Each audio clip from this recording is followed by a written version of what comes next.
What if the Cleveland Browns have already made their quarterback decision and just haven't said it yet?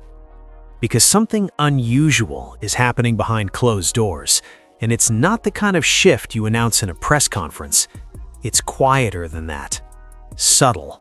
The kind of change that starts in practice reps, builds in body language, and slowly takes over an entire locker room before the outside world even realizes what's going on. And right now, all signs are pointing toward a situation that nobody expected to unfold this quickly. For months, this team was supposed to belong to Deshaun Watson.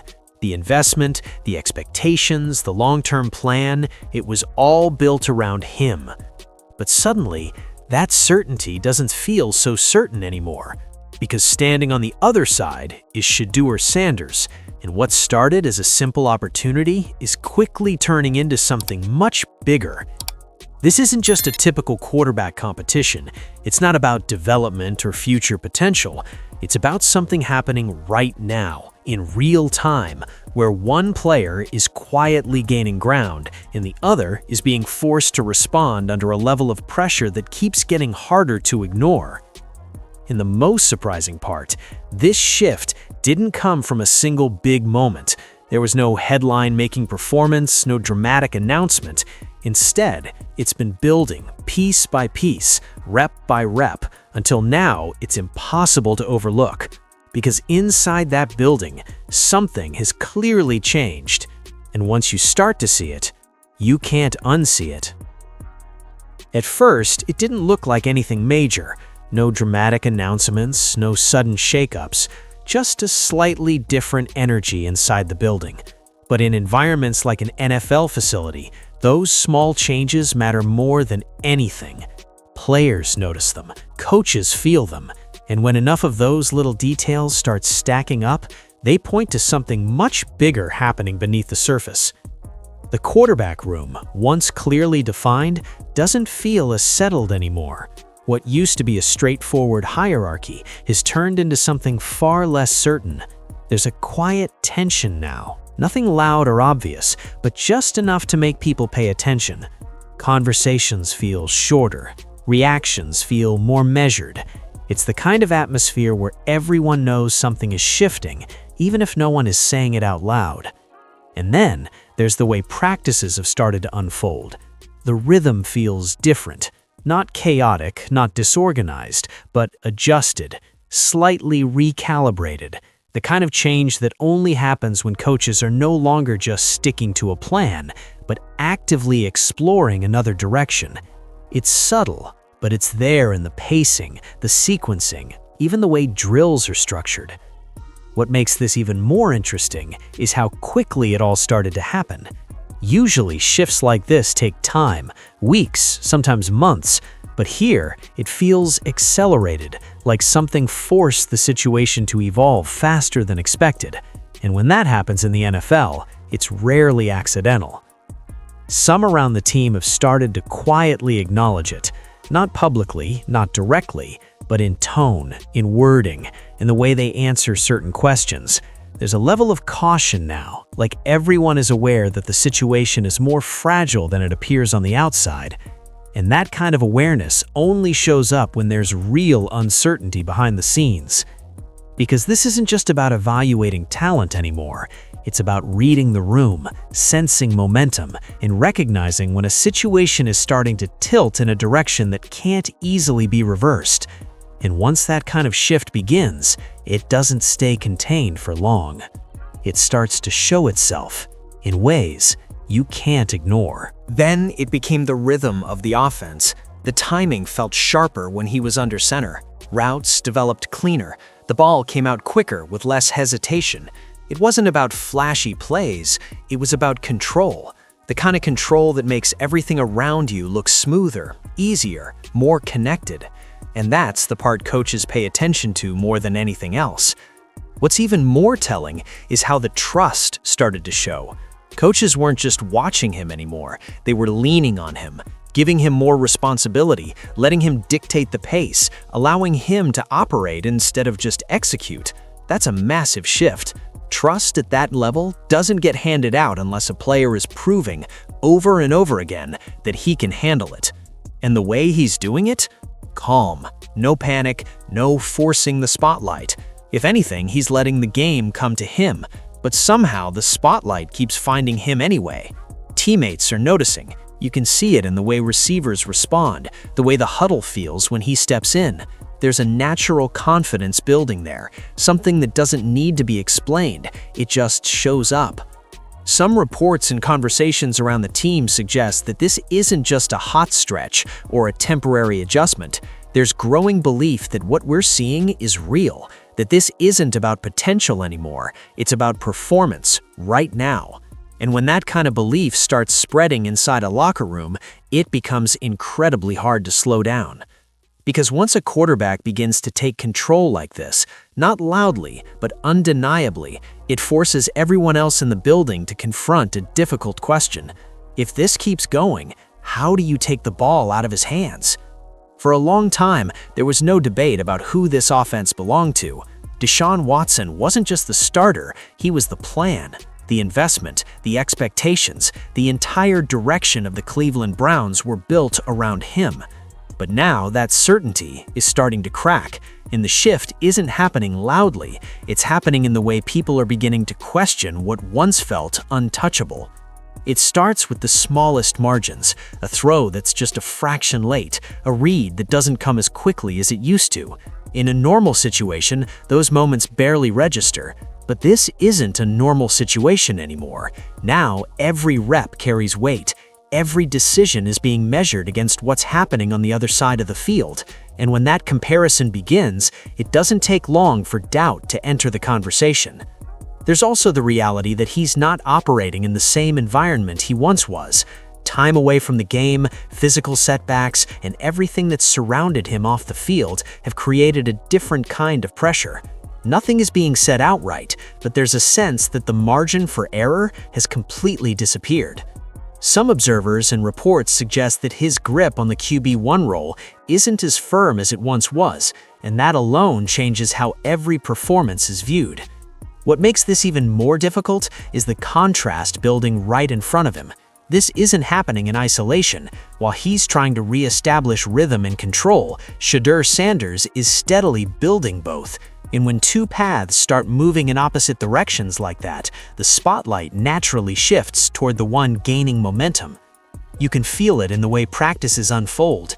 There's a level of urgency now, a sense that every opportunity matters more than it did before. Because this is no longer about maintaining a position, it's about defending it. And in the NFL, that's one of the hardest transitions a player can face. Because once a quarterback goes from being the unquestioned leader to being evaluated in real time against someone rising right behind him, everything changes. And in this case, that change is becoming impossible to ignore. The clearest truth isn't coming from interviews or headlines, it's showing up on the practice field in ways that are getting harder to ignore with each passing day. Because when a real shift is happening, it always reveals itself in the details, and right now, those details are telling a very specific story. It starts with body language, not the obvious kind, but the subtle reactions between plays. The way receivers reset after a route, the way they look back toward the quarterback, the energy in between reps. When Shedeur Sanders is under center, there's a smoothness to everything. Movements feel connected, there's less hesitation, less visible frustration. It's not dramatic, but it's consistent. Then there's the timing. Routes are breaking exactly when they should. The ball is arriving without delay. The offense doesn't feel like it's thinking, it feels like it's reacting. And that's one of the hardest things to teach at this level. Timing isn't just about mechanics, it's about trust. And right now, that trust looks like it's building naturally around him. On the other side, Deshaun Watson isn't struggling in a way that jumps off the screen, but the difference shows up in those same small windows, a slight pause before a throw, a route that doesn't quite sync. In a vacuum, those moments mean nothing, but in this environment, they stand out because everything is being compared in real time. And that's what makes this situation so intense. It's not about one player clearly outperforming the other in a dramatic way. It's about the accumulation of small advantages, One quarterback operating just a little cleaner, a little faster, a little more in control. Over time, those little differences stop being little. Even the structure of practice is starting to reflect it. Certain sequences seem to favor Sanders' rhythm. Key moments, situational drills, pressure scenarios are beginning to run through him more often. These aren't random decisions, they're intentional evaluations that quietly reveal where the focus is shifting. What's interesting is that nobody inside the Cleveland Browns is going to openly confirm any of this. That's not how these situations work. But they don't need to, because the evidence is already there, playing out in front of everyone who's paying close enough attention. And once practice starts telling a story this clearly, it usually means the decision is already closer than anyone realizes. The real shift isn't happening on the stat sheet or even during the drills. It's happening in the locker room, in the spaces where coaches can't script reactions and where players reveal what they actually believe. And right now, that energy is starting to lean in a direction that's impossible to fake. You can see it in the way conversations form, the way certain players gather around one voice a little more often, the way the huddle feels just slightly more locked in, more decisive. When Shedeur Sanders steps in, there's a natural response building. Teammates aren't just listening, they're reacting. Routes are sharper, breaks are cleaner, and there's less of that second guessing that can quietly slow an offense down. That kind of presence doesn't come from playbooks or coaching points. It comes from belief, and belief inside a locker room is one of the most powerful forces in the NFL. You can't demand it, and you definitely can't manufacture it. It either shows up or it doesn't, and when it starts to grow around a player, it changes everything. What makes this even more interesting is how subtle it all looks from the outside. There's no dramatic shift, no visible divide, no open statements. But inside, the difference is felt. The tempo feels smoother, the communication feels clearer. Even the mistakes don't carry the same frustration. They get reset faster, corrected without lingering tension. Meanwhile, Deshaun Watson is dealing with the opposite side of that dynamic. Not in a way that suggests he's lost the room, but in a way that shows the margin is shrinking. When momentum begins to shift, even slightly, it creates a different kind of pressure. Every interaction, every rep, every moment becomes part of a larger comparison that no one openly acknowledges, but everyone senses. And that's what makes locker room dynamics so important in situations like this. Coaches can evaluate performance all they want, but they also feel this energy. They notice when a team responds differently, when the offense carries a different rhythm depending on who's leading it. Those aren't statistics, but they often end up deciding everything. Because once a locker room starts to naturally gravitate toward a new presence, the transition doesn't need to be forced. It just happens. What's happening now goes beyond momentum or locker room energy. This is where things start to get real, because the clearest signal of any quarterback shift doesn't come from players or media talk. It comes from how coaches treat you. And right now, the way Shedeur Sanders is being handled doesn't look like a backup role anymore. It starts with responsibility. He's not just running plays, he's being asked to control them.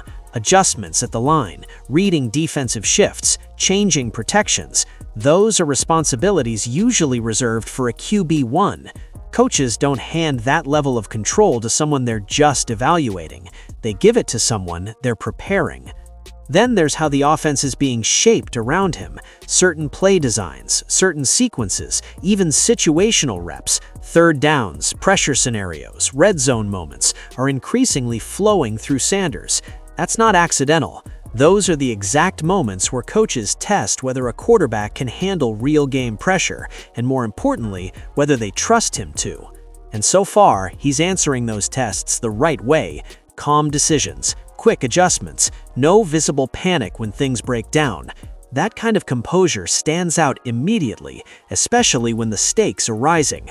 Because at this level, it's not just about making the right play, it's about how consistently you can do it when everything around you gets unpredictable.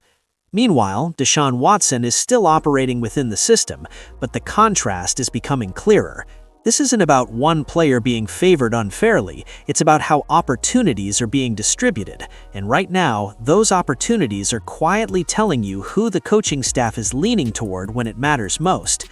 Some reports and observations suggest that this shift in treatment isn't temporary, it's part of a deeper evaluation, one that's moving faster than expected. Because once coaches begin preparing a quarterback like a starter, it usually means they're seriously considering what that reality would look like on game day. And that's the turning point in situations like this. Because when a coaching staff stops thinking in terms of potential and starts acting in terms of readiness, the decision isn't far behind. And right now, all signs suggest they're getting closer to that moment. And this is where everything stops being simple. Because for the Cleveland Browns, this isn't just about who looks better in practice anymore. It's about what direction the entire franchise is willing to take. On one side, you have Deshaun Watson, the investment, the expectation, the plan that was supposed to define the next era of this team. Moving away from that isn't just a football decision. It's financial, it's strategic, and it carries consequences that go far beyond the field. But on the other side, you have something that's becoming harder to ignore with each passing day. Shedeur Sanders isn't just showing potential, he's showing control, rhythm, and momentum in real time. And in the NFL, momentum has a way of forcing decisions, whether teams are ready for them or not. That's the dilemma. Do you stay committed to what you planned, or do you respond to what's actually happening? Because sticking with Watson means believing that everything can still come together, that timing will return, confidence will stabilize, and the version of him the franchise invested in will show up when it matters most. And to be fair, that possibility still exists. This isn't a closed case, but it does require patience, and right now, patience is getting tested from every angle. At the same time, turning towards Sanders means embracing something far less predictable, but potentially more aligned with the present. It means trusting what players are feeling, what coaches are seeing, and what the flow of the offense is already starting to suggest. It's not the safe choice, it's the reactive one. The kind of decision that teams only make when the evidence becomes too strong to dismiss. What makes this even more intense is that this decision isn't happening in isolation. The front office feels it, the coaching staff feels it, even the outside noise, analysts, fans, media, are beginning to pick up on the same signals. And once that narrative starts building publicly, it adds another layer of pressure internally. Because now, it's not just about making the right decision, it's about making it at the right time. And timing is everything here. Wait too long, and you risk losing momentum. Move too fast, and you risk abandoning a plan that still might work. That's the balance every franchise struggles with. But in this case, the margin feels even thinner. Because this isn't just a quarterback decision anymore. It's a fork in the road. And now it's reached the point where this can't stay unresolved any longer. Inside the Cleveland Browns, everything is building toward a decision that feels less like a choice and more like an outcome that's already taking shape. The reps, the trust, the energy, the way the offense responds, it's all pointing in a direction that's getting harder to delay with each passing day. Because the closer you get to the season, the more dangerous uncertainty becomes. This is where it turns into a real test of conviction. If they stay with Deshaun Watson, they're betting on experience, on past performance, on the belief that when the lights come on, he can still reclaim control and remind everyone why he was the centerpiece of this franchise. And that path isn't impossible. In fact, it might even feel like the safer option on the surface. But it comes with a risk, the risk that what we're seeing right now isn't temporary. On the other side, choosing Shedeur Sanders means leaning fully into what's happening in the present. It means trusting the momentum, the chemistry, and the quiet confidence that's been building behind the scenes. But that decision carries its own weight too. It's a commitment to a new direction, one that reshapes expectations instantly and puts pressure on a player who, not long ago, wasn't even expected to be in this position. And that's what makes this moment so powerful. There's no perfect answer, only a revealing one. Because in situations like this, teams don't just evaluate stats or contracts, they respond to something less tangible. They feel when a locker room starts leaning one way. They recognize when the offense moves differently, when confidence spreads instead of being forced. Those signals don't show up on paper, but they often end up deciding everything. Right now, those signals are getting louder. And if they continue on this path, the decision might not need to be announced to be understood. It will show itself in the first snap, in who takes control of the huddle, in who the team naturally follows when the moment arrives. Because at this stage, it's no longer about who could be the future. It's about who already looks like the present. And that's what makes this moment feel bigger than just a position battle. Because what's unfolding inside the Cleveland Browns isn't just about choosing a starting quarterback, it's about defining the identity of the entire franchise moving forward. These are the moments that don't just shape a season, they echo for years. One decision, one direction, and everything that follows begins to fall into place around it. On one side stands Deshaun Watson, the name they trusted, the investment they believed in, the version of stability they once thought was locked in. On the other side is Shedeur Sanders, not part of the original plan, not expected to be here this soon, but steadily forcing his way into a role that can't be ignored anymore. And that's the reality the Browns are facing right now. This isn't about hype, it's not about projections or long-term development. It's about what's happening in real time, right in front of them. The way the offense moves, the way the locker room responds, the way momentum has quietly but unmistakably started to lean in one direction. These aren't theories, they're signals. And in the NFL, signals like that rarely lead you in the wrong direction. Because once a team feels that shift, truly feels it, the hardest part isn't recognizing it, it's deciding whether to act on it. And what we're seeing continues, even for just a little longer, then this won't just be another quarterback decision. It will be the kind of move that catches the entire league off guard, the kind that people look back on and say, that was the exact moment everything changed. So now it comes down to one final question. When the time comes, will they stay loyal to the past, or will they take the risk that defines their future?